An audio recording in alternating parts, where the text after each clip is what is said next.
الحمد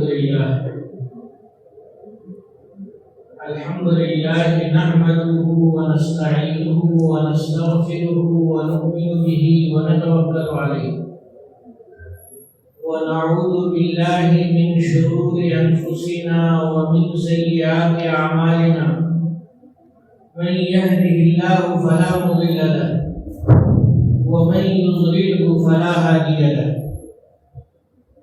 ونشهد أن لا إله إلا الله وحده لا شريك له ونشهد أن سيدنا ومولانا محمدا عبده ورسوله وصلى الله تعالى عليه وعلى آله وأصحابه أجمعين.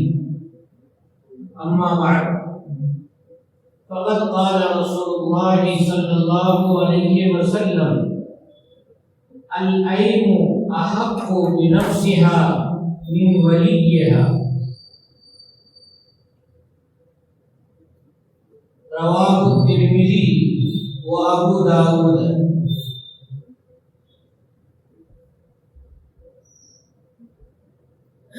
حضرت نبی کریم صلی اللہ علیہ وسلم کا ارشاد ابھی میں نے پڑھا ہے.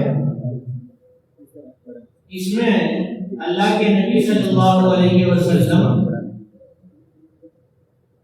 بے نکاحی عورت یعنی عورتیں ہیں نکاح نہیں ہوا ہے یا نکاح ہوا تھا اور شوہر سے جدائی ہو گئی یا نکاح ہوا تھا شوہر کا انتقال ہو گیا، یعنی جو بھی شکل ہو، جس کو اپنے یہاں بیوہ کہتے ہیں یا بیوہ اس عورت کو کہتے ہیں جن کا شوہر نہ ہو.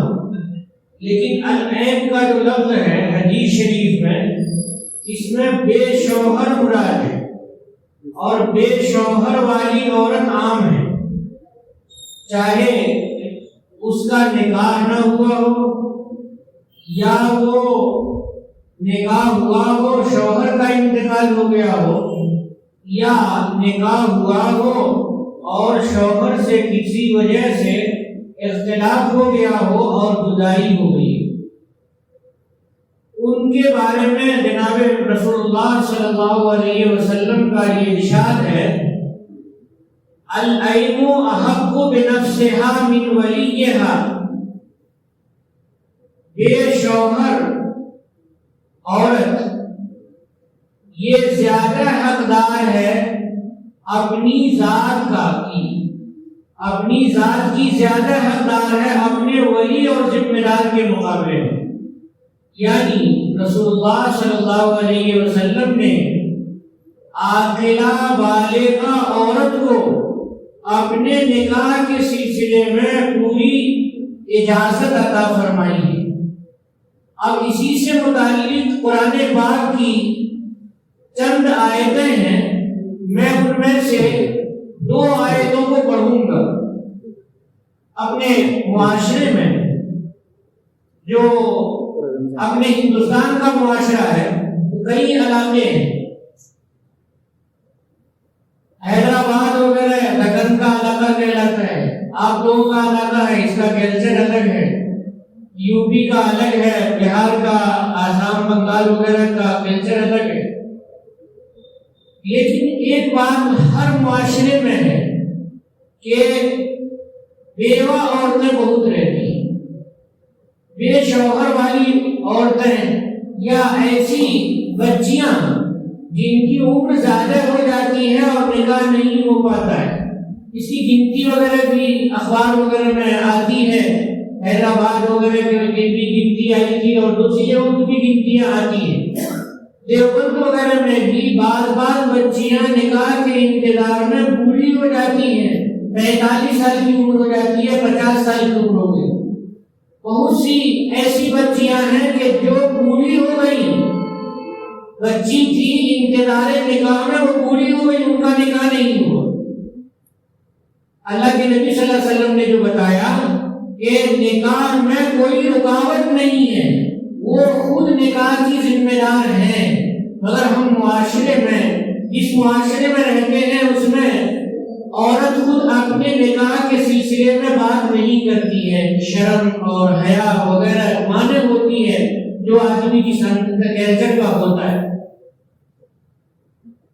حضرت اللہ تعالیٰ نے ارشاد فرمایا فَلَا تَعْضُلُوهُنَّ أَن يَنكِحْنَ أَزْوَاجَهُنَّ، اے مسلمانوں ان عورتوں کو جو بے شوہر والی ہیں اور بالغہ ہیں ان کو نہ روکو نکاح کرنے سے اپنے جوڑوں سے، یعنی اگر کوئی آدمی پسند آیا جس میں رشتہ مناسب ہو رہا ہے تو اس میں اگر وہ چاہتی ہے کہ نکاح ہو جائے تو گھر کے افراد کو اور سرپرستوں کو رکاوٹ ڈالنے سے اللہ تعالیٰ نے منع فرمایا۔ اس کی وجوہات ہیں، اس کی وجہ یہ ہے، ایک وجہ تو یہ ہے کہ انسان کو مرد اور عورت ہو کوئی بھی ہو اس کی ایک جسمانی ضرورت ہے اور ایک روحانی ضرورت ہے اور ایک نفسانی ضرورت۔ جسم کی ضرورت، جسمانی ضرورت میں کھانا پینا ہے، دوا علاج ہے اگر تکلیف ہو جائے تو، اور روحانی ضرورت، روحانی غذا کے لیے ایمان، اسلام اور اعمال صالحہ ہیں، اور نفسانی خواہشات کی تکمیل کے لیے اللہ تعالیٰ نے پاکیزہ رشتے رکھے ہیں، اور یہ پاکیزہ رشتہ جنت سے شروع ہوا ہے۔ حضرت آدم علیہ السلام اور حضرت حوا کا اللہ تعالیٰ نے نکاح کیا، جوڑا لگایا، اور یہ سلسلہ جنت تک جاری رہے گا، جنت تک جاری رہے گا۔ تو یہ پاکیزہ سلسلہ ہے۔ اگر یہ پاکیزہ سلسلہ روئے زمین پر نہ ہو تو گناہ بہت زیادہ پھیل جائے گا، زنا بہت زیادہ پھیل جائے گا، نسل کا ٹھکانہ نہیں رہے گا کہ کون کس نسل کا ہے اور کون کس نسل کا ہے، ٹھکانہ نہیں رہے۔ جیسے بعض ممالک ایسے ہیں جہاں گندگیاں ہیں، ان ممالک میں ان گندگیوں کی وجہ سے ان ممالک میں بہت سے افراد ایسے ہیں مرد اور عورت جن کے باپ کا پتہ نہیں رہتا ہے کیونکہ وہ معاشرہ گندا ہے۔ ہم لوگوں کا معاشرہ الحمدللہ ایسا گندا نہیں ہے کہ جو جس کے ساتھ چاہے رہ جائے۔ عورتوں میں بھی اللہ تعالیٰ نے حیا اور پاک دامنی کی نعمت عطا فرمائی ہے، اور مردوں میں بھی پاک دامنی کی نعمت عطا فرمائی ہے، لیکن جو نفسانی خواہشات ہیں یہ اللہ تعالیٰ نے نعمت کے طور پر مردوں میں بھی رکھی ہیں اور عورتوں میں بھی رکھی ہے۔ مرد کو بھی بے نکاح رہنا یہ مناسب نہیں ہے، اور عورتوں کو بھی بے نکاح رہنا یہ مناسب نہیں ہے۔ اس میں کبھی ایسا ہوتا ہے، یہ ہو سکتا ہے اور ہوتا بھی ہے کہ دل کے اندر کچھ خواہشات پیدا ہوتی ہیں جو انسان خود جانتا ہے، دوسرا نہیں جانتا ہے۔ مثال کے طور پر ایک علاقے کا قصہ لکھا ہوا ہے کہ ایک بچی کی شادی ہوئی اور چند دنوں کے بعد ہی ان کو جدائی ہو گئی، طلاق ہو گئی، شوہر سے الگ ہو گئی، یا یہ کہ اس کے شوہر کا انتقال ہو گیا، تو اس نے اپنے گھر کو اور اپنی عبادت کو اور صلاح اور تقویٰ کو زیور بنا لیا۔ اپنے گھر میں رہتی تھی اور نماز اور عبادت کرتی تھی، اور جو پاس پڑوس کی بچیاں ہیں ان کی تربیت کرتی تھی۔ اس طرح سے انہوں نے بڑی پاکیزہ زندگی گزاری، بڑی پاکیزہ زندگی گزاری۔ یعنی اس بچی کا انتقال ہوا، اس وقت تک سارے لوگ اس کی پاک دامنی کی گواہی دیتے، لیکن وفات سے پہلے اس عورت بچی نے، یا یوں کہیے کہ وہ بوڑھی ہو چکی تھی، اس نے کہا کہ میں ایک چیز بتا کر کے جانا چاہتی ہوں، وہ یہ ہے کہ جتنی عورتیں بے نکاح کے ہیں، یعنی کہیے بے شوہر کے ہیں، ان عورتوں کو نکاح ضرور کر لینا چاہیے۔ کہنے لگی کہ آپ سب لوگ جانتے ہیں کہ اللہ تعالیٰ نے مجھے پاکیزہ رکھا ہے اور پاکیزگی کی گواہی آپ دیتے ہیں، لیکن میں عبادت کرتی رہتی تھی، اور جو باہر پہرا دینے والا چوکیدار گھومتا تھا رات کے دیر گئے رات میں، جو چوکیدار گھومتا تھا اور وہ دکانوں پہ آواز لگاتا تھا، محلوں میں آواز لگاتا تھا کہ چوری ووری نہ ہو، چور ہو تو بھاگ جائیں، تو میں سچ بولتی ہوں کہ میرا جی یہ چاہتا تھا کہ شوہر نہیں ہے، وہ آ جاتا تو میری خواہش کی تکمیل ہو جائے۔ تو میں اتنی پاکیزگی کے باوجود اپنے خیال سے، جو نفس کا خیال ہے، نفس کا حصہ ہے، اس سے میں پاکیزہ نہیں رہی، اور اس سے میں اللہ تعالیٰ سے توبہ کرتی ہوں اور اللہ تعالیٰ سے معافی مانگتی ہوں کہ اللہ تعالیٰ معاف فرما دے۔ اور وہ اس لیے ہوا کہ میں بغیر شوہر کے کافی دن ویسے ہی رہ گئی۔ تو جو پاکیزہ خواتین ہیں ان کا یہ اپنے سلسلے میں یہ تجزیہ ہے، اور یہ کتاب میں لکھا ہوا قصہ ہے، علاقے بھی لکھے ہوئے ہیں، لیکن میں مناسب نہیں سمجھتا ہوں کہ ان باتوں کو ذکر کروں۔ حضرت نانوتوی رحمۃ اللہ علیہ نے بھی دیوبند میں تحریک چلائی کہ بیواؤں کا نکاح ہو۔ ہمارا جو کلچر ہے اپنے ہندوستان کا، وہ آباء و اجداد کے لحاظ سے مشرکانہ کلچر ہے، غیر مسلموں کا کلچر ہے۔ تو پہلے زمانے میں غیر مسلموں کے یہاں، اور آج بھی ہے، پہلے کچھ زیادہ تھا اور آج کہیں کہیں ہے کہ شوہر کے انتقال کے ساتھ بیوی کو بھی ستی کر دیا جاتا تھا، بیوی بھی اسی کے ساتھ جلا دی جاتی تھی، آگ میں ڈال دی جاتی تھی۔ آج بھی سنا ہے کہ کسی علاقے میں یہ کلچر باقی ہے، بیوی کو شوہر کے ساتھ دفن کر دیا جاتا تھا، ایسا بھی ہوتا تھا۔ لیکن اللہ تعالیٰ نے ایمان عطا فرمایا۔ غیر مسلموں کے یہاں آج بھی ہے کہ شوہر کا انتقال ہو جاتا ہے تو وہ بیوہ شادی نہیں کرتی ہے۔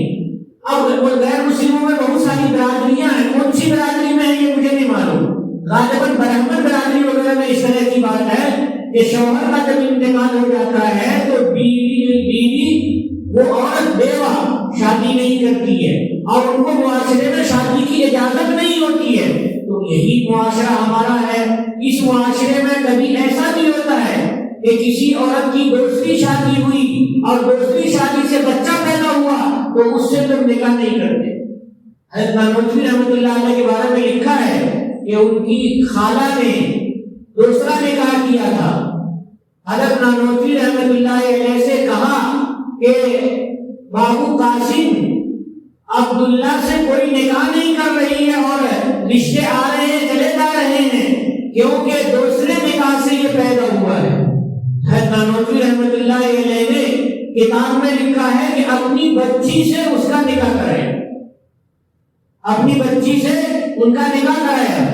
حضرت نانوتوی رحمۃ اللہ علیہ نے دیوبند میں تحریک چلائی اور بیوہ کی نکاح کی تحریک چلائی، تو اس سے میں لکھا ہوا ہے کہ اپنی بہن ان کی غالباً بوڑھی ہو چکی تھی، 80 سال یا اس سے زیادہ کی عمر رہی ہوگی، انہوں نے ان کا نکاح کرایا کہ ہمارے گھر سے یہ بات جاری ہوگی تو دوسرے لوگ بھی اس کو معیوب نہیں سمجھیں گے کہ بیوہ کے نکاح کو لوگ عیب سمجھتے ہیں۔ جو مرد ہیں وہ بھی نکاح نہیں کرتے ہیں، لڑکے ہیں جن کی شادی نہیں ہوئی ہے وہ بھی بیوہ سے نکاح نہیں کرتے ہیں، تو بیوہ ویسے ہی رہ جاتی ہے اور پوری زندگی اگر پاکیزہ ماحول کی ہے تو پاکیزگی کے ساتھ زندگی گزرتی ہے، اور اگر گندے ماحول میں پڑ گئی تو ان کی زندگی گندگی کے ساتھ بھی گزرتی ہے۔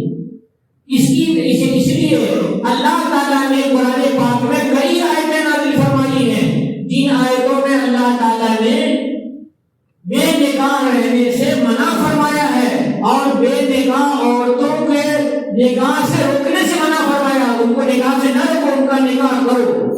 چنانچہ ایک آیت کریمہ میں اللہ تعالیٰ ارشاد فرماتے ہیں، سورہ نور کی آیت ہے، اللہ فرماتے ہیں وَانْكِحُوا الْأَيَامَ مِنْكُمْ، ایامہ کے معنی بے نکاح بے شوہر والی عورت۔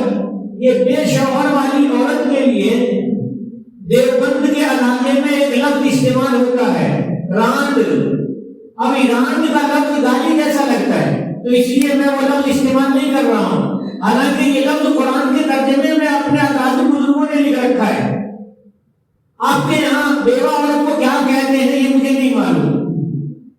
بے شوہر عورتوں کا نکاح کر دو. وانکحوا اللہ کا حکم ہے نکاح کر دو.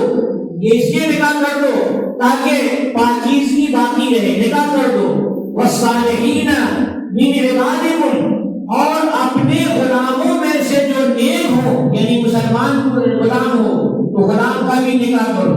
کہے کہ غلام ہے اگر ان کا نکاح نہیں کرو گے تو ہو سکتا ہے کہ وہ زنا کرے تو معاشرہ خراب ہوگا گندا ہوگا. وَإِمَائِكُمْ باندی ہو تو باندی کا بھی نکاح کرو. کہیں باندی اگر بے نکاح کی رہے گی تو معاشرے میں گناہ پھیل سکتا ہے گندگی پھیل سکتی ہے. اسلامی معاشرہ کی پاکیزگی کے لیے قرآن پاک میں بڑی تاکید کی گئی ہے. سورہ نور کو اور سورہ احزاب یہ دونوں اصلاح معاشرے کے لیے اللہ رب العالمین نے نازل فرمایا ہے. خاص طور سے سورہ نور کے بارے میں حضرت مفتی سعید احمد صاحب پالنپوری نے تفصیل سے اس کی تفسیر لکھی ہے اور لکھا ہے کہ سورہ نور یہ اصلاح معاشرہ کے لیے اللہ نے نازل فرمایا. تو سورہ نور کی یہ آیت ہے کہ بے نکاحی عورتیں ہیں ان کا نکاح کرو. چاہے وہ جوان ہیں ان کا نکاح ہوا ہی نہیں ہے بچیاں ہیں ان کو رشتہ تلاش کر کے نکاح کرو.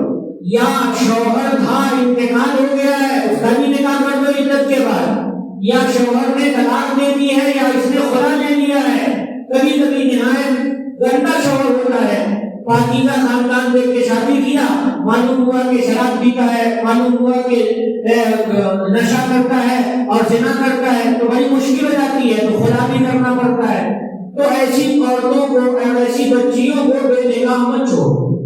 ان یکونوا فقراء یغنیہم اللہ من فضلہ اگر یہ محتاج ہوں گے فقیر ہوں گے تو اللہ تعالیٰ اپنے کرم سے انہیں مالدار کر دیں گے.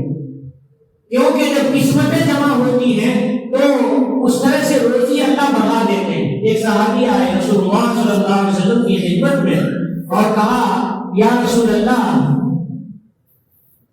فقر و فاقہ ہے. تو حضور نے فرمایا کہ نکاح کر لو. نکاح کرنے سے کیا ہوتا ہے دو قسمت جمع ہوتی ہے اور دو قسمت کی روزی اللہ تعالیٰ دیتے ہیں. قسمت کے لحاظ سے روزی دیتے ہیں. مثلا ایک گھر دو صحابی تھے ایک بھائی کماتا تھا اور دوسرا بھائی دین کے کام میں لگا ہوا تھا. تو جب شکایت پہنچی رسول اللہ صلی اللہ علیہ وسلم کے پاس تو حضور نے فرمایا کہ تم جو کھا رہے ہو روزی اللہ تعالیٰ اس کی وجہ سے تمہیں روزی دے رہے ہیں. تو تم جو سوچ رہے ہو کہ یہ دین میں لگا ہوا ہے میرا بھائی یہ کمانے رہا ہے اس کو اپنی کمائی دے رہے ہیں نہیں اللہ اس کی روزی تمہارے ہاتھ میں بھیج رہے ہیں. تو ایسے ہی معاشرے میں کبھی ایسا ہوتا ہے کہ آدمی محتاجی اور پریشانی کا شکار ہوتا ہے. حضور نے فرمایا نکاح کرو. نکاح کر لیا پھر آئے یا رسول اللہ نکاح کر لیا اتنے دن گزر گئے اور اب بھی فقر و فاقہ ہے. تو حضور نے فرمایا کہ دوسرا نکاح کر لو. تو انہوں نے حضور کے حکم سے دوسرا نکاح کیا. اس کے بعد آئے تو کہنے لگے کہ یا رسول اللہ اب فراوانی بہت ہو گئی گھر میں. تو جو بیوی آئی تھی اس کی قسمت کا تھوڑا تھوڑا ملتا تھا لیکن جو دوسری والی تھی اس کی قسمت کا زیادہ ملتا تھا تو گھر میں فراوانی ہو گئی. تو قسمتیں جمع ہوتی ہیں قسمتوں کے لحاظ سے اللہ تعالیٰ گھر میں عطا فرماتے ہیں. کبھی گھر میں کوئی بیمار رہتا ہے معذور قسم کا آدمی رہتا ہے تو لوگ اس کے سے نفرت کرنے لگتے ہیں. کبھی تو بوڑھے لوگ ہیں وہ کچھ کما بھی نہیں رہے ہیں بوڑھی ہیں وہ کچھ کما بھی نہیں رہی ہیں اور ویسے گھر میں رہ رہی ہیں کھا رہی ہیں سو رہی ہیں تو لوگوں کو احساس ہو جاتا ہے کمانے والے کو نہیں یہ غلط ہے. ارے تمہیں جو روزی مل رہی ہے وہ سب کی قسمت جمع کر کے تمہاری جیب میں اللہ دے رہے ہیں. کبھی ایسا ہوتا ہے کہ آدمی ایسے لوگوں کو اپنے گھر سے نکال دیتا ہے اور اس کو اپنی کمائی میں سے دیتا نہیں ہے کمائی گھٹ جاتی ہے پیچھے سے کمائی گھٹ جاتی ہے. جیسے لاک ڈاؤن میں بہت سے مدرسے والوں نے پیسہ ہونے کے باوجود مدرسین کو تنخواہ روک دیا اللہ تعالیٰ نے ان کا چندہ روک دیا، اور بہت سے مدرسوں نے پیسے نہیں روکے، اگر مدرسین غریب ہیں یہ کہاں سے کھائیں گے، ان کا پیسہ جاری رکھا۔ محترم صاحب دارالعلوم دیوبند کے محترم صاحب نے بھی یہ کہا کہ جب خزانے میں پیسہ ہے تو میں مدرسین کی تنخواہ نہیں روکوں گا، کیونکہ تنخواہ روکنے میں پریشانیاں پیدا ہو جائیں گی، تو انہوں نے بھی تنخواہ نہیں روکی اور دارالعلوم میں پیسے کی کوئی کمی نہیں ہوئی۔ تو یوں سمجھنا چاہیے کہ آدمی جب خرچ کرنے کا راستہ کھولے ہوا رہتا ہے تو آمدنی کا راستہ ہوتا ہے، کھلا ہوا رہتا ہے۔ اس کو مثال سے حضرت مولانا عبد الرحیم صاحب مظاہری جو مدرسہ ریاض العلوم بریلی جہاں میں پڑھا ہوں وہاں کے محترم صاحب ہیں، ابھی بھی زندہ ہے، انہوں نے ایک دن مثال دی کہ ادھر سے ہوا آ رہی ہے اور ادھر کو نکل رہی ہے، ادھر سے ہوا نکل رہی ہے ادھر کی کھڑکی بند کر دو تو ہوا آنا بند ہو جائے گا۔ تو جیسے ادھر سے ہوا آ رہی ہے اور ادھر سے نکل رہی ہے ادھر کی کھڑکی بند کر دو تو ہوا آنا بند ہو جائے گی۔ لیکن میں مثال تم کو دے کے سمجھانا چاہ رہا ہوں، ہم کئی طلبہ ان کے پاس تھے کہ ہمیشہ خرچ کرتے رہو گے تو آمدنی ہوتی رہے گی، خرچ کرتے رہو گے تو آمدنی ہوتی رہے گی۔ کبھی آدمی خرچ کو روک دیتا ہے تو آمدنی جام ہو جاتی ہے۔ یہ اللہ رب العالمین دکھانا چاہتے ہیں بندے کو۔ تو اگر تم محتاج رہو گے تو اللہ تعالیٰ تمہیں بے نیاز کر دیں گے اپنے کرم سے، اپنے فضل سے، اپنی عنایت سے۔ واللہ واسع علیم، اور اللہ سخی داتا ہے اور بہت جاننے والے ہیں کہ کس آدمی کو کتنی ضرورت ہے اور کس آدمی کو کون سی روزی پہنچنی چاہیے، کتنی روزی پہنچنی چاہیے۔ اللہ کو معلوم ہے، اللہ کے یہاں کوئی کمی نہیں۔ اس کے بعد سورۃ البقرہ کی ایک آیت ہے کہ جب عورتوں کا نکاح ہوا اور اتفاق سے شوہر سے جدائی ہو گئی اور جدائی ہونے کے بعد عدت گزر گئی، جب عدت گزر گئی تو اس کا نکاح کر دو، اس کو نکاح کرنے سے روکو نہیں۔ وہ اگر نکاح کرنا چاہ رہی ہیں تو ان کی مرضی کے مطابق ان کا نکاح کر دو۔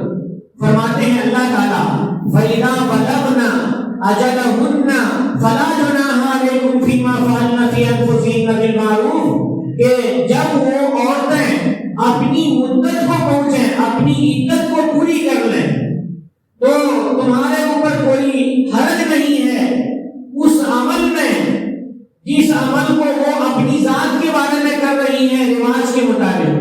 یا اگر مناسب قسم کا رشتہ ہے اور وہ رشتہ کرنا چاہتی ہیں تو روکنے کی اجازت نہیں ہے۔ اللہ تعالیٰ نے سورۃ البقرہ میں منع فرما دیا ہے، روکنے کی اجازت نہیں۔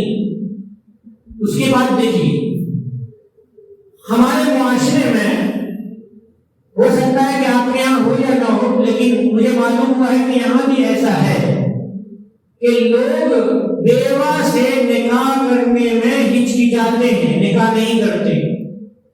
حیدرآباد وغیرہ میں ایسا نہیں ہے، حیدرآباد وغیرہ میں بیواؤں سے نکاح بہت ہوتا ہے، بہت ہوتا ہے، لیکن ہمارے یہاں بھی بہار میں بھی اور میں نے یہاں بھی سنا ہے کہ بیوہ سے نکاح کرنے میں بڑی ہچکچاہٹ ہوتی ہے لوگوں کو۔ یہ نہیں ہونا چاہیے۔ کیوں نہیں ہونا چاہیے؟ ہمارے لیے رسول اللہ صلی اللہ علیہ وسلم کی زندگی نمونہ ہے۔ رسول اللہ صلی اللہ علیہ وسلم کی جو بیویاں ہیں وہ حضرت عائشہ رضی اللہ تعالی عنہ کے علاوہ ساری کی ساری بیوائیں ہیں۔ حضور کی جتنی بیویاں ہیں ان ساری بیویوں میں حضرت عائشہ رضی اللہ تعالی عنہ کے علاوہ ساری کی ساری بیویاں بیوہ ہیں، یعنی کسی کی ایک شادی ہوئی، کسی کی 2 شادی ہوئی، کسی کی 3 شادی ہوئی۔ پیغمبر علیہ السلام کسی کے دوسرے شوہر ہیں اور کسی کے تیسرے شوہر ہیں۔ میں گنوا کر کے بتاتا ہوں۔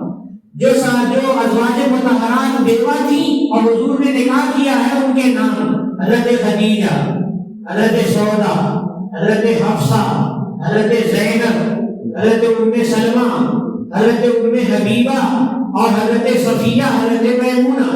یہ سب کی سب بیوہ ازواج مطہرات ہیں۔ حضرت نبی کریم صلی اللہ علیہ وسلم نے ان سب سے نکاح کیا۔ میں نے مناسب سمجھا کہ ان بیویوں کے پچھلے شوہروں کے نام لکھ کر کے اور آپ لوگوں کو سنا دوں، تو اس لیے میں نے لکھ رکھا ہے۔ حضرت خدیجہ رضی اللہ تعالیٰ عنہ کے 2 شوہر گزر چکے تھے، 2 شوہروں سے بیوہ تھی، تیسرے شوہر جناب محمد رسول اللہ صلی اللہ علیہ وسلم کے۔ پہلے شوہر کا نام تھا ابو حالہ ابن زرارہ تیمی، دوسرے شوہر کا نام تھا عتیق ابن عابد مخزومی، قبیلہ مخزوم کے تھے، قبیلہ بنو مخزوم کے تھے۔ حضرت سودا بنت زمع کے شوہر کا نام تھا سکران بن عمرو رضی اللہ عنہ۔ ان سے جب بیوہ ہوئی ہے تب نبی کریم صلی اللہ علیہ وسلم سے نکاح ہوا۔ حضرت حفصہ کے شوہر خنیس ابن حذافہ سہمی، خنیس ابن حذافہ سہمی تھے۔ حضرت عمر رضی اللہ تعالیٰ عنہ کے داماد جب ان کا انتقال ہو گیا ہے تب نبی کریم صلی اللہ علیہ وسلم سے حضرت عمر رضی اللہ تعالیٰ عنہ نے حضرت حفصہ کا نکاح کیا۔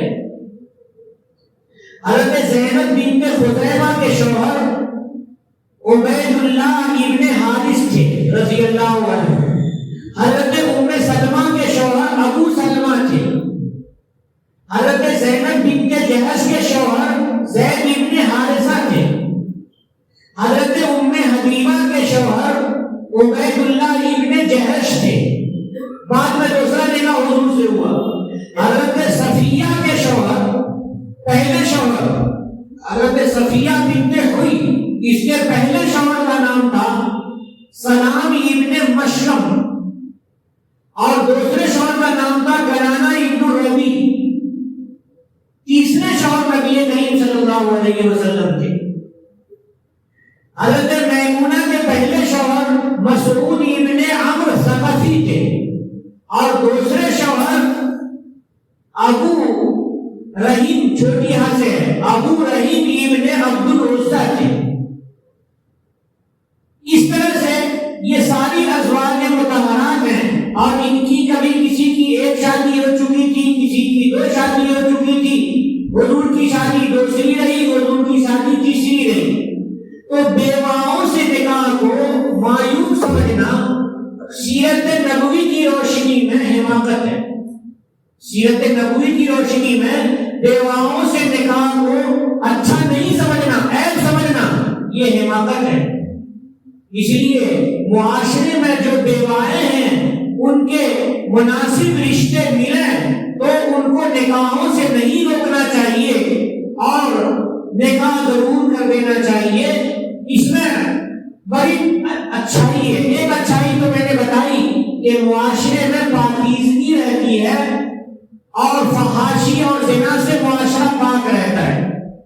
دوسرا فائدہ یہ ہے کہ عورتوں کی کفالت کا مسئلہ ہوتا ہے کہ ان کے دیکھ ریکھ کا، ان کے کھلانے پلانے کا، ان کے کپڑے بستر دینے کا وغیرہ وغیرہ اخراجات کون برداشت کرے۔ اگر نوکری پیشہ عورت ہوتی ہے تب تو انتظام ہو جاتا ہے، یا یہ کہ گھروں میں اگر مالداری ہے تو انتظام ہو جاتا ہے، لیکن ہر گھر میں ایسا نہیں ہے۔ اسلام تو ہر گھر کے لیے ہے، تو ہر گھر میں ایسا نہیں ہے، تو اس کے لیے کفالت کا انتظام ہو جاتا ہے کہ ایک آدمی عزت کا ذمہ دار بھی ہو جاتا ہے اور ایک آدمی کھلانے پلانے کا بھی ذمہ دار ہو جاتا ہے۔ کھانا، کپڑا اور رہائش تینوں چیزیں مل جاتی ہیں تو اس سے سکون والا معاشرہ ہو جاتا ہے اور عورت کو کمانے کے لیے جانا نہیں پڑتا ہے۔ تو ایک فائدہ یہ ہے، اور بھی بہت سارے فائدے ہیں کہ معاشرے میں افراد انسانی بڑھیں، مومن ایمان والے اور کلمہ والے زیادہ سے زیادہ معاشرے میں ہوں۔ اس کی مسلمانوں کے رسول اللہ صلی اللہ علیہ وسلم نے اس کی ترغیب دی ہے کہ انی مکافر بکم الامم، کہ میں دوسری امتوں پر اپنی امتوں کی کثرت کی وجہ سے فخر کروں گا۔ اللہ کے نبی صلی اللہ علیہ وسلم وہاں پر میدان محشر میں دیکھیں گے کہ حضور کی امت زیادہ ہے تو حضور خوش ہوں گے۔ اس لیے حضور نے فرمایا تزوجوا الودود الولود، بہت محبت کرنے والی اور بہت بچہ دینے والی عورت سے نکاح کرو۔ کیسے معلوم ہوگا؟ ماں باپ کو دیکھ کر کے، خاندان کو دیکھ کے معلوم ہوگا کہ ان خاندانوں میں بیویاں اپنے شوہروں سے محبت کرتی ہیں یا نہیں کرتی ہیں، ان خاندانوں میں بچے کم ہوتے ہیں یا زیادہ ہوتے ہیں۔ تو حضور نے فرمایا زیادہ بچے دینے والی عورتوں سے نکاح کرو۔ تو بہت سے لوگ ایسے بھی ہوتے ہیں کہ جن کو دوسرے نکاح کی ضرورت ہوتی ہے، کبھی بیوی کو ایسی بیماری لاحق ہو جاتی ہے کہ وہ شوہر پریشان رہتا ہے، تو اس کے لیے بھی دوسرے نکاح کی بھی گنجائش، تیسرے نکاح کی گنجائش، چوتھے نکاح کی گنجائش اللہ تعالیٰ نے رکھی ہے۔ جیسا کہ اللہ تعالیٰ نے ارشاد فرمایا فَانكِحُوا مَا طَابَ لَكُم مِّنَ النِّسَاءِ مَثْنَىٰ وَثُلَاثَ وَرُبَاعَ، کہ جو عورتیں تمہیں بھلی معلوم ہو ان سے نکاح کرو، دو دو سے، تین تین سے، چار چار سے نکاح کر سکتے ہیں۔ شرط کیا ہے؟ شرط یہ ہے اعتدال رکھنا، شرط ہے انصاف رکھنا۔ اگر کوئی آدمی انصاف کر ہی نہیں سکتا ہے تو اللہ تعالیٰ نے فرمایا پھر ایک ہی بہتر ہے، وَإِن لَّمْ تَعْدِلُوا، اگر تم انصاف نہیں کر سکتے ہو فَوَاحِدَةً، تو ایک ہی بہتر ہے۔ ہمارے معاشرے میں ایک ہی بیویاں رکھنا ایک شوہر کا رواج ہے، اور اگر کوئی شوہر دوسری شادی کرنا چاہے اور اللہ تعالیٰ نے اسے وسعت دی ہو اور وہ عدل کر سکتا ہے، یا اس کی کوئی مجبوری ہو اور کوئی ضرورت ہو، تو ایسی صورت میں دوسری شادی کی بھی اللہ تعالیٰ نے، اللہ کے نبی صلی اللہ علیہ وسلم نے اور اللہ تعالیٰ نے اجازت دی ہے۔ قرآن پاک کی آیت بھی صحیح ہے اور نبی کریم صلی اللہ علیہ وسلم کی سیرت بھی ہے جو نمونہ ہے ہمارے اور آپ کے لیے۔ تو میرے کہنے کا خلاصہ یہ ہوا کہ ہر معاشرے میں کچھ نہ کچھ بیوائیں ہوتی ہیں، بے شوہر والی عورتیں ہوتی ہیں، ان کے نکاح کی کوششیں کرنا پاکیزہ طریقے سے اور عزت وغیرہ کا پورا خیال رکھ، عزت نفس کا پورا خیال رکھتے ہوئے عورتیں بھی اپنے رشتے دیکھ سکتی ہیں اور مرد بھی اپنا رشتہ دیکھ سکتا ہے، اور جو عزیز قریب ہوتے ہیں وہ اس میں مدد کر سکتے ہیں۔ تو اس سے معاشرہ پاکیزہ ہوگا اور بیواؤں کے اخراجات وغیرہ کا بھی انتظام ہوگا۔ اللہ تعالیٰ پاکیزگی عنایت فرمائے ہمارے اور آپ کے معاشرے میں۔ میں نے یہ موضوع اس لیے اپنایا کہ ایک صاحب نہیں بلکہ کئی صاحب اکٹھے ہو کر کے تشریف لائے تھے اور انہوں نے کہا کہ اس موضوع پر بھی آپ بیان کریں، تو میں نے احتیاط کے ساتھ قرآن و سنت کو آپ کے سامنے پیش کیا۔ اگر اس میں کسی طرح کی کسی کو تکلیف ہو گئی ہو اور کسی کے مزاج کے خلاف ہو تو اسے یوں سمجھنا چاہیے کہ شریعت کا مزاج وہی ہے جو مزاج میں نے بیان کیا۔ وآخر دعوانا الحمدللہ رب العالمین۔ جو میں نے ابھی بیان کیا تو ان میں ساری ازواج مطہرات جو بیوہ ہوئی ہیں، تو بہت سی ازواج ایسی ہیں کہ جن کے شوہروں کا انتقال جہاد میں ہوا ہے، شہادت کی وجہ سے ہوا ہے، اور بہت سی عورتیں ایسی ہیں جو جن کے شوہر طبعی طور پر انتقال ہوئے ہیں، جیسے حضرت خدیجہ ہے۔ حضرت خدیجہ کے جو دونوں شوہر تھے وہ اس وقت جہاد نہیں تھا، اس وقت مکہ مکرمہ میں اسلام نازل ہی ہو رہا تھا نبی کریم صلی اللہ علیہ وسلم پر، تو وہ پہلے ہی انتقال کر گئے تھے۔ اور کئی بیویاں ہیں کہ جن کے شوہر جیسے حضرت زینب بنت خزیمہ کے شوہر ہیں، اور ابھی حضرت حفصہ کے شوہر ہیں، ایک حضرت سودا، یہ سارے کے سارے مسلمان رہے، اور کئی ایک ہیں جو کئی غزوات میں شہید ہوئے تھے۔ نبی کریم صلی اللہ علیہ وسلم نے جو کئی نکاح کیے اس کی بہت ساری مصلحتیں تھیں، نفسانی خواہشات کی تکمیل کے لیے ایسا نہیں ہے، یہ تو غیر بولتے ہیں۔ نبی کریم صلی اللہ علیہ وسلم کو دیکھیے کہ اللہ تعالیٰ نے حضرت عائشہ کو جو نکاح میں دیا تھا وہ دین کو محفوظ کرنے کے لیے دیا تھا، تازہ دماغ، حافظہ قوی، دین کو حضور سے محفوظ کریں گی اور عورتوں میں بہلائیں گی۔ اس لیے 2210 حدیثیں حضرت عائشہ رضی اللہ تعالیٰ عنہ کی روایت ملتی ہے لکھی ہوئی، اور پتہ نہیں اس زمانے میں لکھنے کا رواج نہیں تھا، کتنی باتیں ایسی ہوں گی جو سنی گئی ہوں گی اور زبان ہی پر رہی ہوں گی۔ حضرت عائشہ رضی اللہ تعالیٰ عنہ دوسری جو ازواج ہیں ان میں کئی قبیلے ہیں جو قبیلے آپس میں لڑتے تھے، تو نبی کریم صلی اللہ علیہ وسلم نے اس قبیلے سے بھی نکاح کیا، اس قبیلے سے بھی۔ اب دونوں قبیلے میں حضور کا سسرال ہو گیا، اب دونوں نرم ہو گئے اور اکٹھے ہو گئے، تو اس لیے بھی رسول اللہ صلی اللہ علیہ وسلم نے اتحاد و اتفاق کو پیدا کرنے کے لیے متعدد لڑائی کرنے والے قبیلوں میں اور متعدد دور رہنے والے قبیلوں میں نکاح فرمایا تھا۔ تو اللہ کے نبی صلی اللہ علیہ وسلم کے پاکیزہ نکاح کی مصلحتیں بہت زیادہ ہیں، تعدد ازدواج کی جو مصلحتیں ہیں اس پر الگ سے بھی بیان کیا جا سکتا ہے۔ اللہ تعالی ہم لوگوں کو عمل کی توفیق نصیب فرمائے۔